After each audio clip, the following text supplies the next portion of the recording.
down the middle. Can you waltz? No. I could when I was a kid. I have forgotten how. Did you know? Can you waltz? Yeah. For your own wedding? Fantastic. Where'd you have your wedding? In Paris? Where'd you had the waltz? Welcome to PTI, boys and girls. In today's episode, where should Malik Willis go?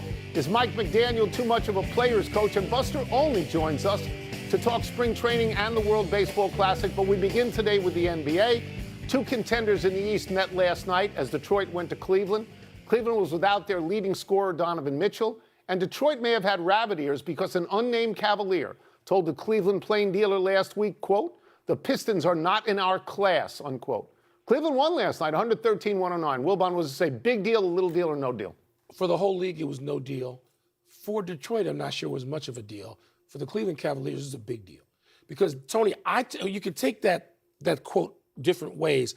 I took it at the time to be sort of a challenge to his own team. His own team, people hear everything. It's particularly social media. Those guys on the team, not only even if the quote was anonymous, they know who it was, whose mouth it came from. And so we're getting to that point of the season where you better win some home games and you better win against your rivals. And that's what Detroit is in the standings, in the conference, geographically. That's what Detroit is to Cleveland. And Cleveland, we heard Perk say it yesterday. And I believe that former players, particularly tough guys, and Perk qualifies, they looked at Cleveland last year and went, what are you doing? You won all these games, you got into the playoffs, and you rolled over, and you did it physically, even though you got Twin Towers and guys who appear to be tough physically. What are you doing? So they did to Cade Cunningham what they needed to do in that game. Detroit will bounce back, but Cleveland had to have that. To re-amplify what you just said, Kendrick Perkins, hours before that game, said of the big guys, Allen and Mobley, they are as soft as clean sheets. He did. It's a pretty great quote. All right, let me get to this. I will tell you that I think it is a little deal. Normally, I would say it was no deal. Okay. I'm going to tell you it's a little deal because of this one thing, and this could make it a big deal. It's about Cade Cunningham, who you just mentioned. Yeah. 4 for 16, 0 for 3 from 3, and 5 turnovers. Last week against San Antonio, 5 for 26 and a loss. These are two good teams. Yep. San Antonio and Cleveland, these are two playoff teams. If you are inclined to vote for Cade Cunningham as MVP in the league, this would make you back away a little bit. Now, it doesn't happen all the time. For example, 11-21 against Cleveland last week, 11-16 against Oklahoma City last week, 17-34 against the Knicks earlier.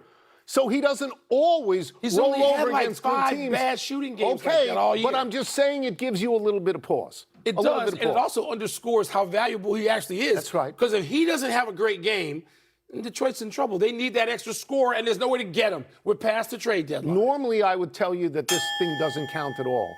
But that is a good win for Cleveland. There is drama in that. Their coach, Kenny Atkinson, said after the game, this was an evaluation playoff type game. They needed this, Tom. Yeah. And when they win without 25 points a game from their best scorer, and with James Harden going 5 for 14, that's a pretty good win. By the way, Harden, give you a nod. Harden, even though he just got that busted thumb or whatever it is, he's out there. I know he didn't shoot it well, but he knows this is maybe his what I've said. Last great chance. Yeah. Let's move to the National Football League, where one of the hottest quarterbacks in the market has been a backup. Malik Willis has played in just 11 games over 2 seasons with the Packers, but Yahoo has him in line for a 2-year deal at $25 to $35 million per season. Among the teams that could have interest or have interest, the Cardinals, the Dolphins, the Steelers. Tony, if you're Malik Willis, which of those teams would you want to quarterback? My answer would be the same if I was Malik Willis or Dontrell Willis or Willis Reed. Anybody but the Jets. I don't want anything to do with the Jets. And then I'm now going to ask the unspoken question here. Why is Malik Willis such a big deal after 3 games last year with Green Bay? Now, let's go to the numbers. Okay. He had a 2-1 record. Yeah. He had 6 touchdown passes and no interceptions. He completed 78.7% of his passes, which is great, but it's 3 games. It's not 17, it's 3. Who are those 3 against? Does it suddenly vault him over Kyler Murray? Does it vault him over Kirk Cousins or Aaron Rodgers or Geno Smith? Look, here's what I think. Arizona makes the most sense because he played for Matt LaFleur in Green Bay, and Matt LaFleur's brother is now the coach at Arizona. And the GM is the guy who's involved in his draft of the current GM in Arizona. Cleveland always needs a quarterback. Maybe Pittsburgh needs a quarterback, Minnesota, somebody else. I'm just saying to you that in my mind right now, he is a promise, Nothing more than a promise. But That's all I'm saying. Essentially, look, Tony, you're right. The sample size is small. I happen to be sitting in the stadium watching the sample size live. He played the Bears. He comes in against the Bears when his boy gets knocked out, Jordan Love. Yeah. And he goes 9 for 11. He was fabulous. He ran it. I understand. They called safer plays. They called screens. They called rollouts, which were favorable to him. Then, damn it, find an offensive coordinator who can do that with Arizona. Because in that young Ohio State receiver, you have a stud in the making who's going into his second season. Yeah, got hurt last year. Got hurt last year a little bit. You got Trey McBride playing tight end, and they may draft the running back out of Notre Dame. He's very good, low. He's very, and if they do that, Tony, they're going to be lined up at the offensive positions. Jeremiah Love. They're going to be lined up. So why wouldn't you go there? And by the way, the pressure is less there than it is in Pittsburgh and other places. There's no pressure because nobody cares. No. Do you know they are projecting numbers? 17-game season numbers from Malik Willis. Here are the projections. Over 17 games, 3,473 passing yards, 986 rushing yards, and 34 total touchdowns. If he's that good, Kansas City ought to go get him. Okay? Do they ever project how many times you get hit in the mouth and you can't actually do this? Tony, this kid's good. Okay, we'll see. We'll see. Let's stay with the NFL. And a bunch of comments by free agent running back Mahim Mostert about Mike McDaniel, who he played for 8 seasons in San Francisco and Miami. McDaniel was fired after this past season in Miami, and Mostert said McDaniel is too much of a player's coach. Mostert told Colin Cowherd, quote, "As a player, I need somebody tough who's going to lay the hammer down when it needs to be down and tell other players to get in line. When you don't have that, that impact can definitely be detrimental," unquote. That's a great quote. Wilbon, are you surprised players might want more of a tough guy coach? No. In a lot of years of covering sports, Tony, players, real players, and players who are not afraid of that challenge, they know that more often than not, overwhelmingly, the tough guy coaches who are not players coaches win in any sport. And we could be talking about Pat Riley and Phil Jackson in basketball. We could be talking about Parcells and Belichick and Shula and Hallis and Lambeau. With Lombardi. It starts with Lombardi. Starts with him. We could be talking about him. We could be talking about Scotty Bowman. It doesn't matter the sport. Bob Knight.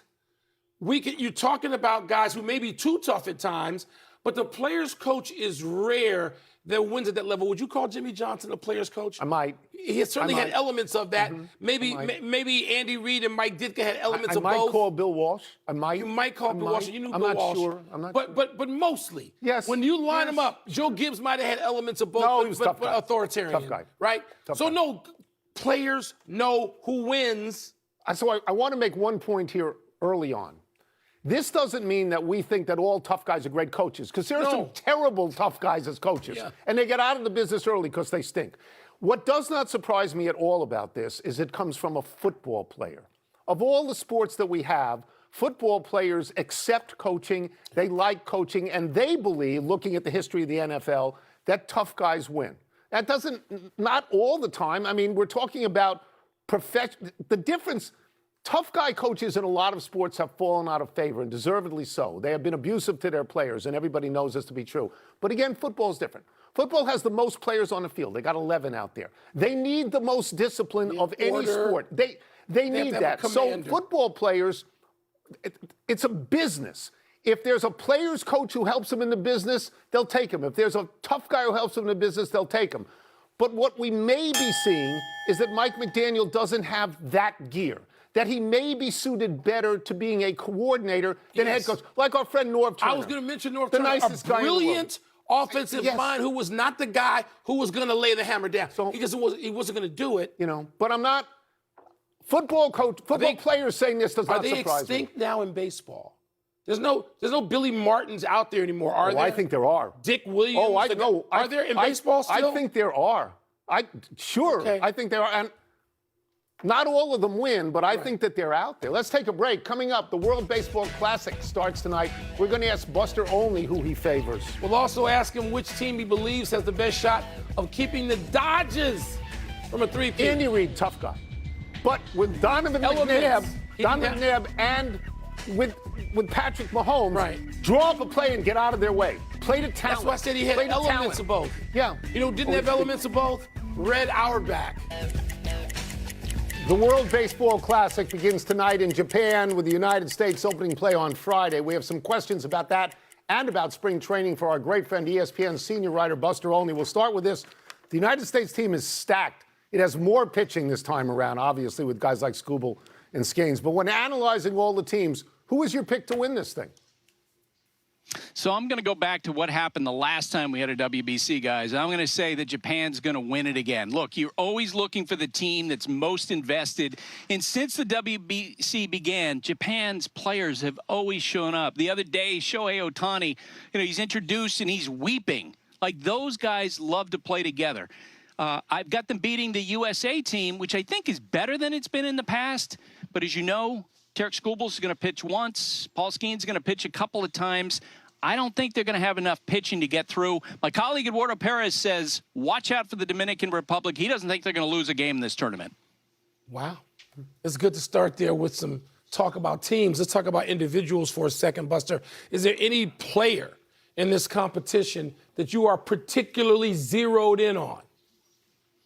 That would be Roman Anthony of the Boston Red Sox, who this year is going to emerge for casual baseball fans into a superstar. Look, he's only got 71 games in the big leagues and 303 plate appearances. He's just 21 years old, and yet when you talk to people around baseball about him, they think he's a star right now, and he's going to become something great. And J.P. Ricciardi, the former general manager of the Blue Jays, told me, look, if he stays healthy, he's going to go down in history as one of the all-time great Red Sox players. And I don't know if you guys got a chance to see him in that USA lineup in the game on Tuesday, but blasts a home run. And I think we're going to see a whole lot of that. Aaron Boone says he's going to be a problem. We can talk to you about that competition, this competition forever, but let's broaden this out for a second, Buster. I want to ask you about baseball suspending Jurickson Profar for 162 games for PEDs. Where does this leave the Braves? Scrambling. Look, they had a terrible season last year because they had awful luck with injuries, and they're having a Murphy's Law spring training right away. They lose a couple of starting pitchers, and then they get this news on Jurickson Profar. Look, the one thing that's interesting, though, is that Mike Yastrzemski, who they signed during the offseason, steps into Profar's role. Before the Braves signed Yastrzemski, they called Profar. This was back in December and said, hey, we're thinking about adding an extra outfielder. What do you think? It might push you to DH. And Profar said to them, go get him. He's a great player. So now Mike Yastrzemski is stepping into a role that was partly created by the guy who got suspended for the year. Let's talk about young players for a second. Who in spring training, Buster, has impressed you so far that you know he's going to have your eye going into April? Kevin McGonigal, infielder for the Detroit Tigers. Mike, I mean, he just looks amazing. I asked some evaluators for comps because he's about 5. He's listed at 5'10", but he's got more of the body of a sports writer at 5'8". And I asked some evaluators for comps, and one of them said to me, he is Dustin Pedroia in terms of his energy and the way that he plays and the way that it feels like he rubs off on other players. Tarik Skubal told me the other day he is a grinder. There's a question when the Tiger spring training began, will he make the team? He's forcing the matter. Last night in that game that they played against Dominican Republic, it's a 437-foot home run. His first plate appearance, has 2 more singles. He is absolutely wowing the Detroit Tigers. This is someone who, in his draft in 2023, was his 37th player taken because he's so short. This would be thrilling if a guy with a body like a sports writer became a great player. That would be great. We'll get you out of here on this, and we have to ask this. The Dodgers are a great team. The Dodgers are the clear favorite to win the World Series again. This would be a 3rd straight time. They know what they're doing. Which team, in your opinion, is best positioned to unseat them? Yeah, Tony, I feel like to not pick the Dodgers would be to make up reasons, right? And just to be interesting. And the team that interests me, the Seattle Mariners, who played last year at the American League Championship Series, and I love the moves they made over the wintertime. Re-signing Josh Naylor to play first base, trading for Brendan Donovan, who's a great compliment with their lineup. They got a couple of really nice young players coming up. Colt Emerson on the left side of the infield, Cade Anderson, who was a first-round draft pick, left-handed pitcher. It feels like with Julio Rodriguez, Cal Raleigh, that great pitching staff, they're going to take a step forward. I think they're going to make it to the World Series. And, yeah, face the Dodgers. That's what we need. We need the Mariners, and then we need the football team. West Coast and we need the football you can't team. See. I can't see. They won't be up what you are. Too late for me. Thank you, Buster. Appreciate it. Thank you, Buster. Thanks, guys. Let's take one last break. Still to come, a moment to remember in bedsheet golf. I believe I had this. The Chiefs trade a key corner to the Rams for a bunch of picks. Did you watch TGL last night? Did you stay up and watch? It's not staying up for you. It started at 9. Just college basketball. What are you doing? Happy time, people. Happy 25th birthday, George Pickens. Pickens was just given the franchise tag by the Dallas Cowboys, which means he actually will get his money, though not as much as he wants. Pickens made $3.65 million this season because the franchise tag guarantees you the average of the top 5 players at your position. Pickens will make nearly $27.3 million from the Cowboys next season. Pickens started with the Steelers, was not one of Mike Tomlin's favorite players. Pittsburgh traded Pickens with a 6th-round draft pick to Dallas in 2025 for 2 other draft picks. Pickens had a great year for the Cowboys, catching 93 passes for 1,429 yards, 3rd best in the NFL, and 9 receiving touchdowns. Pickens is terrific, but I'm taking JSN, Puka Nacua, Justin Jefferson, Jamar Chase, and Amon-Ra St. Brown. I'm taking those guys over him every day of the week. You could take somebody from his own team. You could take C.D. Lamb if you wanted to. I think I might take Pickens above them. They're great together, but I'm just saying, let's not act like he's the best thing in the league. Happy anniversary, Gonzaga. On this day 13 years ago, Gonzaga found itself on top of the Associated Press Top 25 poll for the first time ever. Gonzaga then rolled into the NCAA tournament as a number 1 seed, ran into a buzzsaw number 9 seed Wichita State, losing in the 2nd round. Gonzaga has since been ranked number 1 in 3 other seasons. They have been a 1 seed in the NCAA tournament 5 times, but have yet to win it. They lost to North Carolina in the 2017 final and got drummed by Baylor in the 2021 final by 16 points. Gonzaga has only made 2 Final Fours. Some of us think it's because they don't play enough good teams in the latter part of the season. Okay, I get you. You're referring to St. Mary's in the conference. That's it. But they got to the finals twice. Yes. And they didn't deserve to get far once because Northwestern got hosed in a game against Gonzaga with a 1 versus 8 situation. So you don't think they've been underachieving since they got to be real good? No, I think they're a blue blood in college basketball, or near it, right underneath the ones who won a lot historically. I think you got to win. Got to win. I think you got to win. Happy trails to the Bay Golf Club. Oh, here we go. A playoff berth was on the line in TGL last night, Wilbon. The Bay was leading by 1 on the 2nd to last hole when Tiger's Jupiter team threw the hammer to make Tom Kim's effort worth double. And Kim responded with a hole-in-one to take the lead. The team went bananas. Tiger reacted as if he'd won a major, said Tiger, quote, best indoor experience ever. Said Tom Kim, quote, I've never been tackled before. Jupiter sealed the win on the last hole, and I believe I had this. Am I going to catch you at the simulator? Is that what you're going to, are you doing that now? I would do that. I've done that a few times, but you don't watch this. It can be very exciting. And Tom Kim, by the way, has the exact personality that you want in this. Very excitable and very team-oriented. And the melancholy trails, we're sorry to say, to Lou Holtz. The coach and broadcaster has passed away at the age of 89. Holtz coached at 6 schools, most prominently at Notre Dame, where he went 130-2 and won a national title in 1988. The school has not won a title since. Holtz had one forgettable stint in the NFL, going 3-10 with the Jets in 1976 and resigning before the finish of the season, saying, quote, God did not put Lou Holtz on this earth to coach pro football. Holtz was known for a sense of humor, and his second act came as an analyst at both CBS Sports and then at ESPN. And he was great on television. He's somebody you looked forward to watching if you're a college football fan. I certainly did, but I was around enough when he was a coach at Notre Dame. Lou Holtz is a big deal in college football for a long, long time. Yes. I was in New York, of course, when he coached the Jets, and it did not work at all. And he got out quickly. He understood. He got it. As of what he said, it wasn't for him. He's one of the great college coaches of all time. He is. And it is. Goes down. It's important to say, because Notre Dame is a great football program. That's the last title they've ever won. That's not a knock on Notre Dame. That is to show you how good a coach how difficult it is. He went back there to pull them out of some doldrums and did it. Yeah. Let's go to the big finish. The Chiefs traded 2-time All-Pro cornerback Trent McDuffie to the Rams for a 1st, 3rd, 5th, and 6th. Who gets the better of this deal? 1st, 5th, and 6th are this year for Kansas City. Cornerbacks sort of come and go. Bill Self was ejected.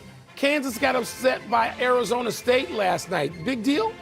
You don't expect that from Bill Self, and so I wonder if he wanted it to happen to show his team something. I'm not certain. BYU star A.J. DeBansa told the Deseret News that he might not leave college because his mom wants him to graduate. Do you think he could stay? I always love hearing this sentiment, and then I ask somebody, hey, how much do you make as a rookie now in the NBA? The answer is $13 million just that 1 year. Hard to stay. The Patriots will reportedly release wide receiver Stephon Diggs.